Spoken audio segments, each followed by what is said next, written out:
नमस्कार, मैं कपिला और आप देख रहे हैं तंदुरुस्ताए नम्हा। दरअसल आज हम बात करने वाले हैं महिलाओं से जुड़ी बहुत सारी प्रॉब्लम के बारे में, लेकिन उसमें भी एक खास प्रॉब्लम है, तो उसके बारे में हम आगे डिस्कस करेंगे। उससे पहले आपको बता दें कि अगर प्रेगनेंसी के दिनों में अपनी सेहत का ख्याल आप नहीं रखते हैं, तो ज़रा सी भी लापरवाही अगर होती है तो गर्भवती महिला है उसके गर्भ में पल रहे शिशु के लिए भी वो जानलेवा हो सकता है। गर्भावस्था के दौरान आपको ये भी बता दूं कि हाई ब्लड प्रेशर होने की समस्या भी रहती है। आप में से बहुत सी महिलाओं के साथ ऐसा हुआ भी होगा। वहीं अगर इसे कंट्रोल ना किया जाए तो यह हानिकारक हो सकती है। प्रेगनेंसी में इसको हाइपरटेंशन होना भी बोलते हैं और इसको एक वर्ड जो मेडिकल टर्म है उसे बोला जाता है प्री एक्लेम्सिया। ऐसे में 22 मई को इस दिन को मनाया जाता है ताकि लोगों को इस बीमारी के बारे में काफ़ी जागरूक किया जा सके। और इसी के बारे में बहुत सारी जानकारी देने के लिए हमारे स्टूडियो में हमारे साथ मौजूद हैं जालंधर की चावला नर्सिंग होम की डॉक्टर सुषमा चावला जी। डॉक्टर साहब, आपका बहुत बहुत स्वागत है। Thank you Kapila for inviting me. Actually आपने बहुत अच्छी बात कही कि जो प्रेगनेंसी है जी मैम, इसमें बहुत ख्याल रखना है। और मैं एक बात इसमें और ऐड करूंगी कपिला, जी मैम, क्योंकि प्रेगनेंसी से पहले जब एक लड़की पढ़ रही है और उसकी अभी शादी होनी है, हाँ जी, तो एक्चुअली एक लड़की का आगे की जो प्लानिंग है प्रेगनेंसी के लिए तभी होनी चाहिए। It's not when she gets pregnant, जी जी, है ना। जब प्रेग्नेंट हो गए तो पहले मेजॉरिटी मैंने देखा है कि लोग आते हैं जबकि वो 6 हफ्ते की, हाँ 2 जी, महीने की, 3 महीने की प्रेगनेंसी हो चुकी होती है। बट हर लड़की के लिए एक खास साइट है जिसे कहते हैं प्री कंसेप्शनल काउंसलिंग, जी मैम, जिसमें कि एक लड़की का हाइट कितनी है, वेट कितनी है, वो खा क्या रही है, और उसकी जो पुरानी हिस्ट्री है और उसकी जो फैमिली हिस्ट्री है ना, मतलब वो जाननी अब भी वो ज़रूरी जानना है। बहुत ज़रूरी है। फॉर जी मैम, एग्जांपल, एक लड़की है, she is obese and she has to bring down, उन्होंने अपना वेट प्रेगनेंसी से पहले डाउन करना है। उसकी फैमिली में उसके मदर फादर को डायबिटीज़ है, जी, हाई ब्लड प्रेशर है, उसको अपने आप का ब्लड प्रेशर है, जी, और उसमें भी कई बीमारियां पहले भी तो पहले हो भी तो सकती हैं। बिल्कुल हो सकती हाँ, हैं। तो उसको हमको प्रेगनेंसी से पहले कंट्रोल करना है। और जैसे आज बताया कि ये 22 जी मैम, जो ऑल ओवर द वर्ल्ड मनाया जा रहा है प्री एक्लेम्सिया का week, this is for the awareness कि हमको, क्योंकि अबाउट करीबन 70,000 औरतें सिर्फ इस चीज़ से मरती हैं all over the world. All over the world, और करीबन 50,000 बच्चे, क्योंकि उनके पेरेंट्स को नहीं पता कि उन्होंने पहले ख्याल रखना जी है, बिल्कुल, उन्होंने अपना ब्लड प्रेशर चेक करना है, उन्होंने अपनी डायबिटीज़ कंट्रोल करनी है, उन्होंने अपना बिल्कुल। अनीमिया ट्रीट करना है, उन्होंने इससे पहले कि वो प्रेग्नेंट हो अपना ब्लड प्रेशर काबू में लाना है, और वो 50,000 बच्चे अपनी जान बिल्कुल। गंवा देते हैं। मैम, अगर हम यहाँ पे जैसे बात आपने बताई दी है, लेकिन जो लेडी प्रेग्नेंट है, क्या उसको प्रेगनेंसी के ड्यूरिंग द पीरियड ये प्रॉब्लम रहती है या किसी पर्टिकुलर मंथ में आके होती है? देखिए, एक तो जो रियल प्री एक्लेम्सिया है वो तो 20 वीक्स के बाद शुरू होता है। मतलब एक औरत है, उसका ब्लड प्रेशर बिल्कुल ठीक है, बट सडनली जो उसका पहले ब्लड प्रेशर चल रहा है उससे वो उसका जंप कर लेता है। सो तो 30 डिग्री सिस्टोलिक जंप कर गया, 15 डिग्री डायस्टोलिक जंप कर गया, तो उसे हम प्री एक्लेम्सिया कहते हैं। तो ये हमको पहले ही देखना है। और अगर हमको उसकी प्रेगनेंसी से पहले का भी ब्लड प्रेशर पता है, तो जो हम प्रेगनेंसी में 130/90 प्री एक्लेम्सिया लेते हैं, तो हो सकता है वो मैं 120/80 पे ही लेना शुरू करूं। नहीं, लाइक कि अगर कोई अनमैरिड गर्ल है, उसको ये प्रॉब्लम हुई है, तो क्या प्रेगनेंसी में भी ये प्रॉब्लम होने के चांसेस बढ़ जाते हैं? जिसमें वेट गेन ज़्यादा हो रहा है, जिसमें ब्लड प्रेशर इंक्रीज हो रहा है, जो प्री प्रेगनेंसी लेवल से ज़्यादा जा रहा है, जी 20 वीक्स पे अगर हमको 130/90 है, तो हमको उसको कैटर करना है कि वो प्री एक्लेम्सिया है। प्लस उसमें एडिशन क्या होती है कि उसके यूरिन में एल्ब्यूमिन आनी शुरू हो जाती है, उसमें स्वेलिंग शुरू हो जाती हैं, उसको हेडेक शुरू हो जाता है, उसको वॉमिटिंग शुरू हो जाती है, उसके पाँव पे अगर हम 20 सेकंड्स अपना थंब दबाएं तो उसमें पिटिंग एडिमा शुरू हो जाता है। Oh my God, for example, लड़कियां अपना रिंग पहनती हैं तो उनकी रिंग टाइट हो जाती है, जाती है। आंखों के नीचे स्वेलिंग शुरू हो जाती है, and she starts gaining weight, उसका जो वेट है जल्दी से बढ़ना शुरू हो जाता है। तो ये एक तरीके के साइन सिम्टम्स है, हेडेक होना, आंखों के आगे अंधेरा आना, बट चक्कर आना। प्रेग्नेंट लेडी को तो ये लगता है ना कि मैं प्रेग्नेंट हूँ, मेरा जो मैं खा रही हूँ, वो लग रहा है उस मे बी उस वजह से वेट बढ़ रहा हो। नहीं, बच्चा तो एक्चुअली हर औरत को डॉक्टर के पास प्रेगनेंसी जांचते ही जैसे उसके दिन ऊपर होते हैं जी। उसको तभी दिखाना चाहिए। बिल्कुल। लोग हमारे पास बहुत लेट आते हैं, सो मेरी सजेशन सभी नहीं, के अभी लिए जो आपने जो सिम्टम्स बताए हैं, हो सकता है कि उस प्रेग्नेंट लेडी को पता ही नहीं चलता कि मुझे ये सिम्टम्स हो रहे हैं। नहीं, अगर हेडेक हो रहा है तो क्यों नहीं पता लगेगा। आंखों में चक्कर आ रहे हैं, वॉमिटिंग हो रही है, हाथ सूज रहे हैं, मुंह सूज रहा है, मतलब पाँव सूज रहे ये हैं, फ्रिक्वेंटली अगर हो रहा है तब जाना चाहिए या ये शुरुआत हो जाता है, जैसे शुरुआत ही हो शुरू हो जाता जाता है? है। ओके। क्योंकि नॉर्मल इंसान में ऐसी बातें नहीं नहीं आती होती। हैं, बिल्कुल। ब्लड प्रेशर क्यों हाई होएगा, है ना, वो तभी बिल्कुल। हाई होगा अगर उसको प्री एक्लैम्सिया। और फिर हम रूटीन में इस सभी के एक हमारा प्रोटोकॉल है जिसमें हमको यूरिन टेस्ट करना बहुत ज़रूरी है, और उसमें हम देखते हैं कि उसमें एल्ब्यूमिन आ रही है ना, तो ये चीज़ें हमको बताती हैं कि ये चीज़ें तो क्या ज़रूरी है कि हर प्रेग्नेंट लेडी को इस स्टेज से निकलना पड़ता है? No no no, it's very rare. It's only 100 में से 3 या 5% लोग हैं जिनमें प्री एक्लैम्सिया होता जी। है, बट इसके कॉन्सिक्वेंसेस बड़े डेंजरस हैं। ओके। क्योंकि हमको प्रेगनेंसी में प्री एक्लैम्सिया की रुकावट क्यों करनी है कि उसको लेटर ऑन जी। फिट्स ना पड़े, जी। है ना। फिट्स पड़ना उसका मतलब प्रॉब्लम है, उसकी कॉम्प्लिकेशन है कि फिट्स पड़ने से उसे हम कहते हैं एक्लैम्सिया, हमको उसको बचाना है। उसको बचाना है। क्योंकि फिट पड़ने से किसी का ब्रेन हैमरेज हो सकता है, आंखों की नज़र जा सकती है, बिल्कुल। उसका हार्ट फेलियर में जा सकता है, उसके चेस्ट में बिल्कुल। पल्मोनरी एडीमा हो सकता है। और किसी भी फिट में जब एनॉक्सिया हो जाता है तो हमको उस औरत को तो बचाना है, उसके अंदर जो बेबी वो कैरी कर रही है हमको उसका भी मेन ख्याल उसका करना भी है। ख्याल सो करना ये दो लोग हैं, एक औरत और एक उसका बच्चा, दोनों ही इस कंडीशन में डेंजर में जाते हैं। तो इसलिए इसकी जांच करना, इसके लिए ख्याल रखना, और कौन कौन से टेस्ट हैं जो हमको बताएंगे कि ये औरत प्री एक्लैम्सिया में जा रही है। करीबन 3 महीने में हमको आइडिया हो जाता है कि ये औरत आगे जाके जी। प्री एक्लैम्सिया और एक्लैम्सिया में जाए। कई अल्ट्रासाउंड्स हैं जो कि हमको बताना शुरू कर देते हैं कि इस लड़की का ख्याल रखो, क्योंकि इसमें उनके डॉपलर स्टडीज़ में हमको नॉचेस नज़र आ जाती हैं, यूरिन में पता लगता है। फिर kidney function test, liver function test, हमारा पूरा प्रोटोकॉल है जिसमें हमको उस लड़की को बचाने के लिए पहले वो सारे टेस्ट करने हैं। राइट। मैम, ऐसा भी है कि जिसकी फर्स्ट प्रेगनेंसी है उसको अगर हुआ हो नेक्स्ट प्रेगनेंसी में भी उसको ये चांसेस होते हैं? Definitely yes. हाँ, जिसको पहले हुआ है तो उसको हमको पहले ही गाइड करना है, उसमें चांसेस ज़्यादा। और जिसके पेरेंट मदर में भी हुआ उसके भी चांसेस ज़्यादा नहीं, होते हैं। नेक्स्ट बेबी के टाइम पे भी होगा? हो सकता है, सीधी बात है, चौकन्ने रहना पड़ेगा। बिल्कुल। It's a very rare complication, मगर है तो जानलेवा हो सकती है।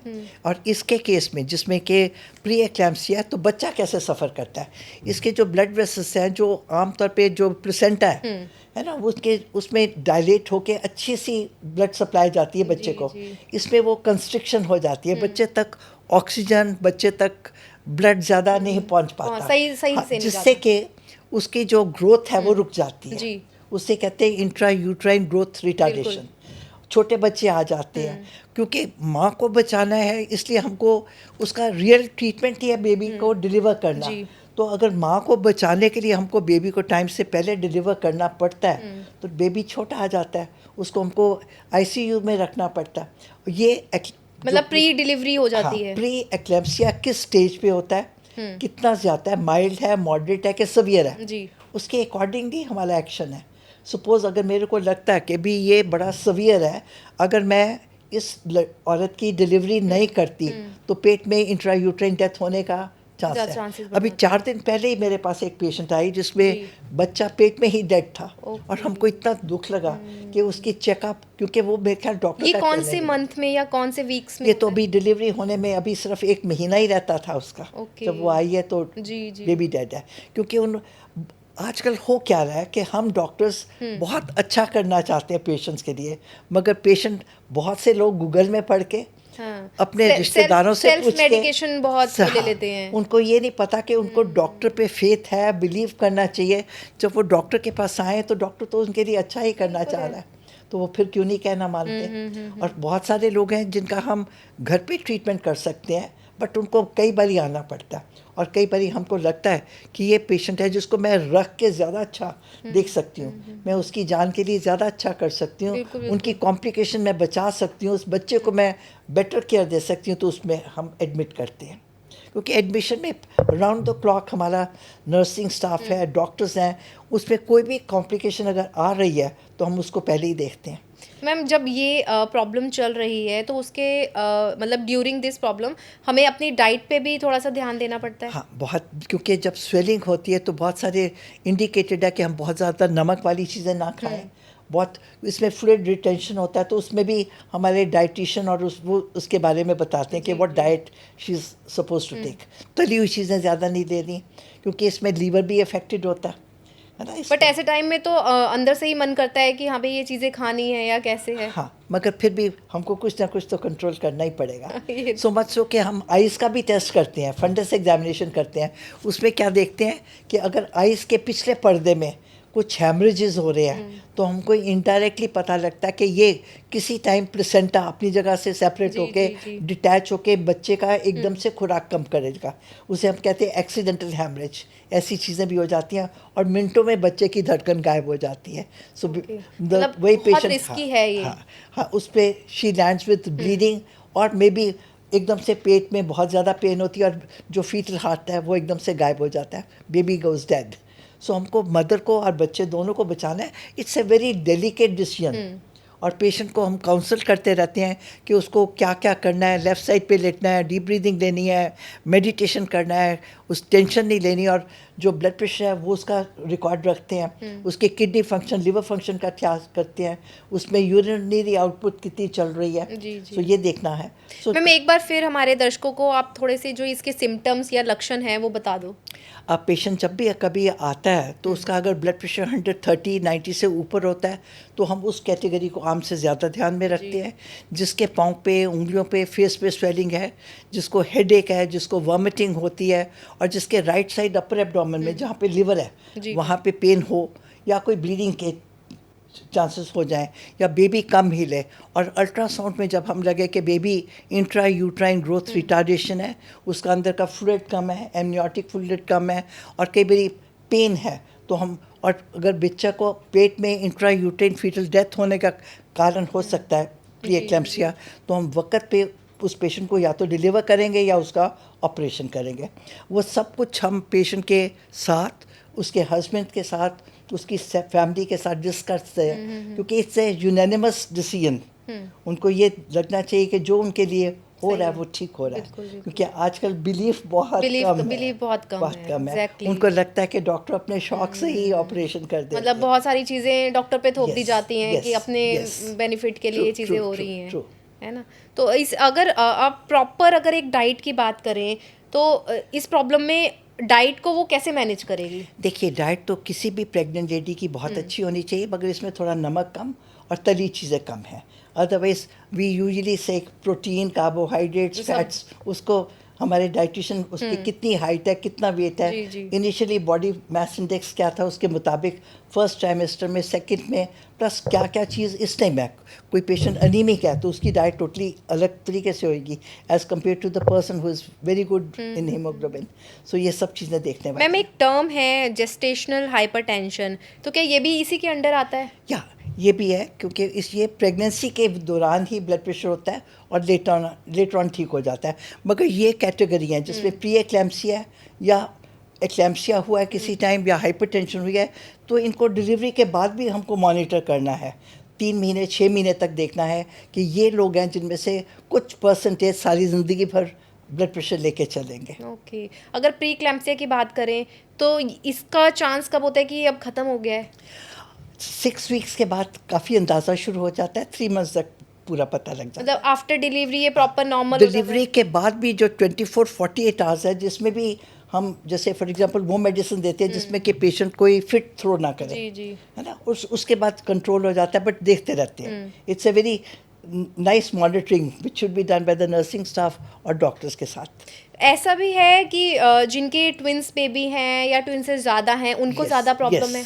ट्विंस, ट्रिपलेट्स में, क्वाड्रुप्लेट्स में, IVF बेबीज में ये हाई रिस्क कैटेगरी है जिसमें कि चांस, या मुलर प्रेगनेंसी मतलब है ही है ये। जिसमें कि प्री एक्लैम्सिया ज़्यादा देखा गया है। मतलब ज़्यादा देखने में ज़्यादा मिलता है। incidence। अगर नॉर्मल है मतलब एक ही बच्चा है तो उसमें कोई कम दिक्कत है, नहीं है। मगर प्राइमीज में भी ज़्यादा है, पहले बेबी में भी ज़्यादा है, मल्टीज में भी मतलब ज़्यादा है। कंपैरेटिवली कितना ज़्यादा हो जाता है। 3 to 5%।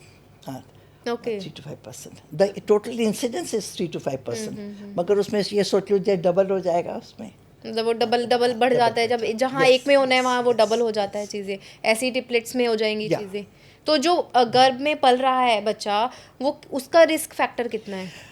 देखिए हमने शुरू में ही आपको बताया कि जैसे बेबी ग्रो करता है और उसको जो ब्लड सप्लाई है वो कम जा रही है, उसको ऑक्सीजन कम जा रही है, तो उसमें इंट्रा यूट्राइन ग्रोथ रिटार्डेशन है.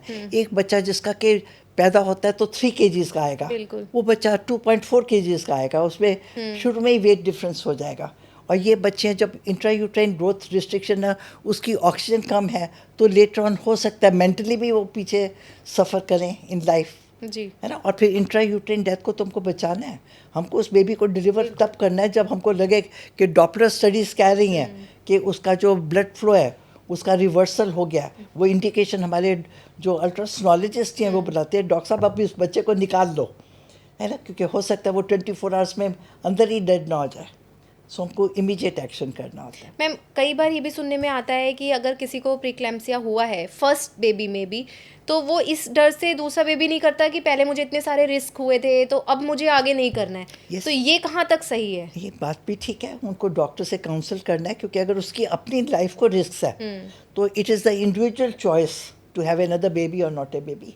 और आजकल वैसे भी ट्रेंड बहुत चल रहा है, वन चाइल्ड फैमिली चल रहा है, वन चाइल्ड फैमिली चल रहा है. वन चाइल्ड फैमिली है. आजकल तो बहुत सारे लोग आते हैं, वेदर इट्स ए सन और ए daughter, they say no more, because very right, क्योंकि आजकल की लड़की पढ़ी लिखी है, she can make her own decisions. If she has gone through that threat of life and death, she will decide whether to have a baby. But with the doctor's advice, it's not necessary. If they are careful, they can have another baby.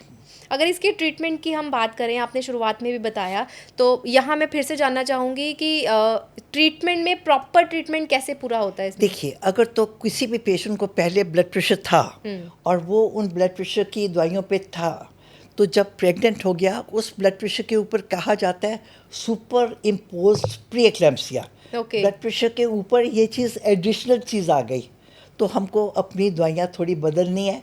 वो जो baby को oxygen supply में कमी ना दे, उसकी supply में मतलब जितनी भी न्यूट्रिशन उसको चाहिए वो ना हो, और उसके ब्लड वेसल्स को कंस्ट्रिक्ट ना करे, डायलेट करे.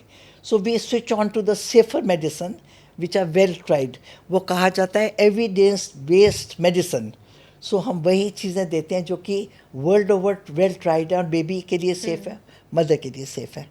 सो वो दे के हम कंट्रोल में रखते हैं. बट एनीवे हर चीज़ हमेशा हमारे बस में नहीं होती है ना. जब देखते हैं कि अब मदर की जान को डेंजर है, we have to deliver the baby, जो भी उसकी जस्टेशन हो. मतलब खाली एक डॉक्टर पे तो नहीं छोड़ सकते इसमें, तो पेशेंट को भी चाहिए ना अपनी तरफ से. It's a multi speciality treatment है.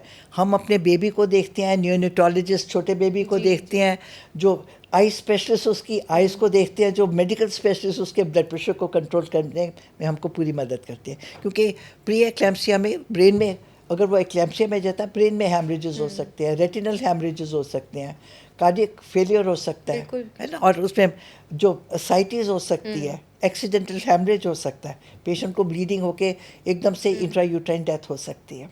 मतलब रिस्क फैक्टर्स काफ़ी हैं. हमको उसको एक्लैम्सिया से बचाना है, उसको फिट्स होने से बचाना है, क्योंकि एक फिट में ही जान निकल सकती है. और मेरे को वो दिन भी याद है कि जब मेरे को एक याद है, दिवाली वाला दिन था, बाय द टाइम पेशेंट घर से लेके आए तो पेशेंट के मुंह से झाग निकल रही थी. और क्योंकि दूर से लोग आते हैं, है ना, उन्होंने पहले कोई चेकअप करवाया ही नहीं था. बट लकीली अब गवर्नमेंट की तरफ से घर घर जाके ANMs जाके, आशा वर्कर्स जाके उनका ब्लड प्रेशर भी देखती हैं, पेशेंट को बुक भी करती हैं, उनको लेके भी आती हैं, उनका चेकअप भी करवाती है. अब इंसिडेंट्स कम हो गया, मतलब अब लोग अवेयर हो रहे हैं इन चीज़ों से, बहुत हो रहे हैं. और ये जो एवरी ईयर कोई ना कोई इंटरनेशनल डे मनाया जाता है, कोई कैंसर के लिए, कोई ट्यूबरकुलोसिस के लिए, इसका भी यही मतलब है कि please take care. Pregnancy is always a high risk status, जिसके लिए कि फैमिली के हर मेंबर ने उस औरत को इतनी कदर देनी है, उसको इतना प्यार देना है. उसको प्रेगनेंसी से पहले ही उसका चेकअप करवाओ कि हम उनके रिस्क फैक्टर होने ही नहीं दें. रिस्क फैक्टर में क्या है, डायबिटीज़ तो नहीं, हाइपरटेंशन तो नहीं, ओबेसिटी तो नहीं, है ना. मतलब शुरुआत से ही आप अपना इसका ट्रीटमेंट लेने से पहले आप इस प्रिकॉशंस ले लो. प्रेगनेंसी होने से पहले आए, और फिर थ्रू आउट प्रेगनेंसी जब जब डॉक्टर बनाए उनका चेकअप करें, उनका चेकअप कराएं, ज़्यादा प्रॉपर ट्रीटमेंट proper लें, treatment. अपनी प्रॉपर मेडिसिन Yes, लें। yes. बस ये ध्यान रखना है कि अपनी तरफ से मतलब मेडिसिन नहीं लेनी है, जिसे बिल्कुल सेल्फ मेडिकेशन कहते हैं। No self medication. ये रिस्क फैक्टर इसमें यहाँ ज़्यादा बढ़ जाता है फिर, ये तो है। और डिलीवरी के बाद भी कई बारी within 24-48 hours patient can throw a fit, क्योंकि जैसे डिलीवरी होती है ना तो उसके बाद पेशेंट कहना शुरू, डॉक्टर साहब कब घर जाए, कब घर जाए। Okay. उनको घर जाने की बहुत ज़्यादा, but they should listen to the doctor, they should obey the orders. मतलब जब आपको ये प्रॉब्लम है और डिलीवरी हो भी चुकी है Yes. तो आपको 24 से 48 आवर्स तक आपको रहने की ज़रूरत है। उससे भी ज़्यादा, उससे भी जब ज़्यादा। तक उसके ब्लड प्रेशर हम उसको नॉर्मल करके ना भेजें। मतलब इसका जब डिलीवरी होती है तो उसमें नॉर्मल डिलीवरी पे कोई असर पड़ता है? डिलीवरी के वक्त भी पेशेंट फिट थ्रो कर सकता है। उस टाइम क्योंकि पेन है तो उसका ब्लड प्रेशर और भी हाई हो सकता है। उस टाइम फैसिलिटी है कि हम पेशेंट को पेनलेस डिलीवरी दें। पेशेंट को लेफ़्ट साइड पे लेना होता है और हर 15 मिनट के बाद जो हमारा स्टाफ है उसका फीटल हार्ट देखता है, उसका ब्लड प्रेशर की मॉनिटरिंग होती रहती है और उसको ब्लड प्रेशर कंट्रोल करने के लिए सपोज़ जी। अगर ओरल मेडिसिन से वो 6-8 घंटे में उसका नॉर्मल में नहीं आता तो we can go ahead with the caesarean section, कि बेबी को निकालने से ही उसका मतलब पीछे जान ब्लड तो प्रेशर, बच्चे की भी बचानी है। जान के अलावा भी बिल्कुल। उसका ब्लड प्रेशर ही तभी कंट्रोल में आएगा जब डिलीवरी हो जाएगी। तो नहीं, बहुत बार कह देते हैं कि डॉक्टर्स ने ऑपरेशन कर दिया, कोई दिक्कत नहीं थी इसके, लेकिन अगर ये प्रॉब्लम चल रही है तो डॉक्टर को तो पता ही है कि ये प्रॉब्लम है, लेकिन घर वालों को पता ही नहीं होता है। एक्चुअली शुरू में ही ड्यूरिंग प्रेगनेंसी मैं हर पेशेंट को काउंसल करती हूँ कि कई बारी ऐसी सिचुएशन होती है कि अगर मैं नॉर्मल डिलीवरी कर रही हूँ तो उसी टाइम बच्चे की हालत ठीक नहीं है और माँ की हालत ठीक नहीं खराब हो रही है, है। I can immediately change my decision. उस टाइम जो हम बातचीत में टाइम खराब करते हैं वो भी उस मतलब बच्चे खतरा के हो लिए सकता बहुत है। खतरा हो सकता है। और प्री एक्लेम्सिया में तो डेफिनेटली जो blood pressure is a very big factor, जिसमें कि अगर ब्लड प्रेशर ऊपर बहुत ज़्यादा चला जाए तो हमको उसको काबू करके डिलीवरी करनी ही करनी है। मैम, इसके मेन जो फैक्टर्स हैं कि प्री एक्लेम्सिया होता ही क्यों है आखिर? देखा जाए तो बहुत बहुत सालों से रिसर्च, अब मैं 60 ईयर्स से इस प्रोफेशन में हूँ। Right. पिछले 60 सालों से मैं इस प्रोफेशन में हूँ और हर बारी हर किताब में हर जगह पे ये ही कहा जाता है कि इसका असली कारण हमको बिल्कुल नहीं पता, नहीं पता। है ना। तो हमको सिर्फ प्रिकॉशन लेनी है, चेकअप करवाना है और माँ और बच्चे को बचाने के लिए टाइमली एक्शन लेना है। नहीं, लाइक जैसे कह देते हैं कि एक बच्चा है कुछ पढ़ने वाला, वो कह देता है भाई मुझे बहुत टेंशन हो रही है, मेरा एग्जाम है, तो ऐसा मतलब इसमें tension। कोई वो मेन रीजन नहीं है कुछ भी कि किस वजह से हो रहा है। हमको ये तो पता है कि जो प्लेसेंटा है इसकी जो वास्कुलैरिटी है वो उसकी कंस्ट्रिक्शन हो गई। कुछ ऐसे फैक्टर्स हैं जो उन ब्लड वेसल्स को कंस्ट्रिक्ट कर रहे हैं, जो कि उसको ऑक्सीजन सप्लाई कर रहा है, जो उसको चीज़ें दे रहा है। जब वो कंस्ट्रिक्ट होंगे तो हम उनको वेजोडाइलेटर्स दे सकते हैं so that the more oxygen more blood can be supply to the baby.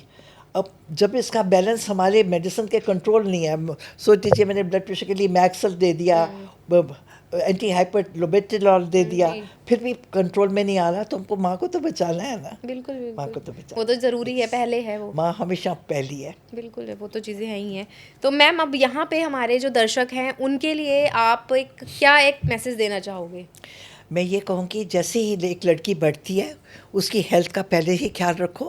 अगर उसमें कुछ ऐसे हाई रिस्क फैक्टर्स हैं, फॉर एग्जांपल एज है, उसकी फैमिली में हाई ब्लड प्रेशर है, या उसको कोई ओबेसिटी है और उसके अपने में भी ब्लड प्रेशर पहले है, तो हमको पहले कंट्रोल करना है।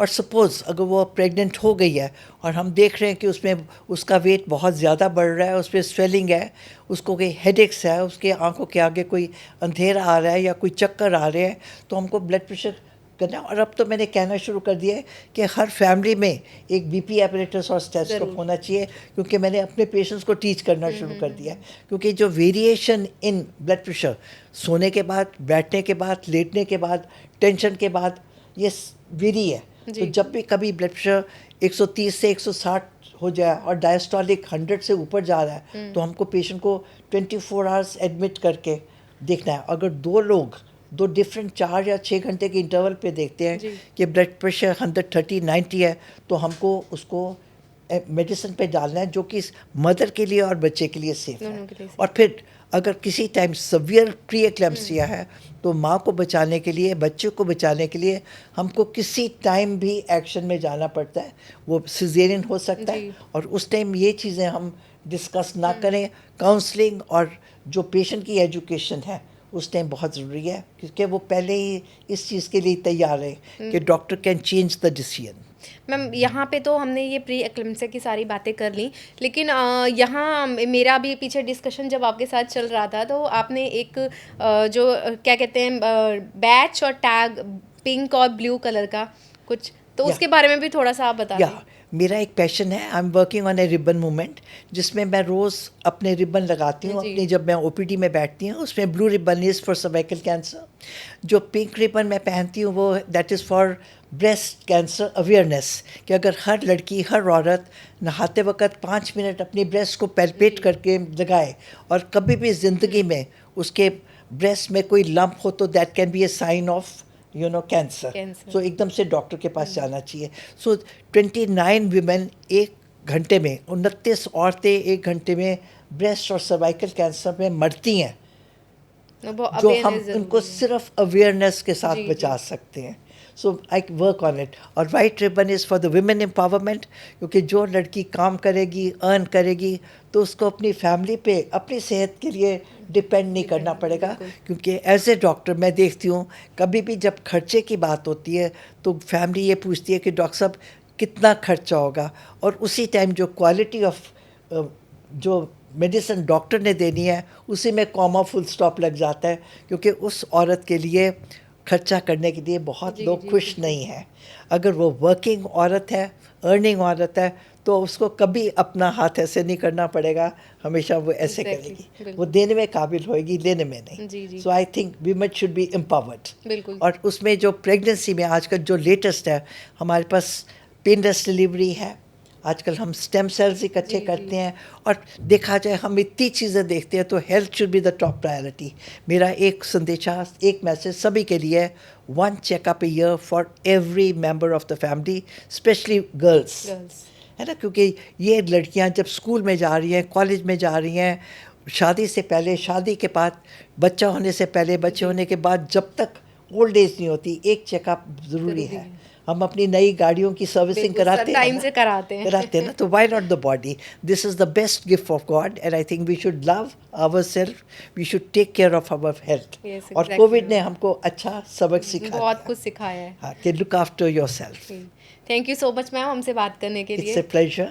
तो ये थे मेरे साथ डॉक्टर सुषमा चावला जी, जिन्होंने वुमेंस को जब वो गर्भवती होती है, प्रेग्नेंट होती है और उसमें उनका एकदम से ब्लड प्रेशर बहुत ज़्यादा बढ़ जाता है, उससे जुड़ी बातें बताई। आई होप आपको हमारा ये एपिसोड पसंद आया होगा। इस तरह के और भी अपडेट्स के लिए आप जुड़े रह सकते हैं तंदुरुस्ताए नमा के साथ। नमस्कार।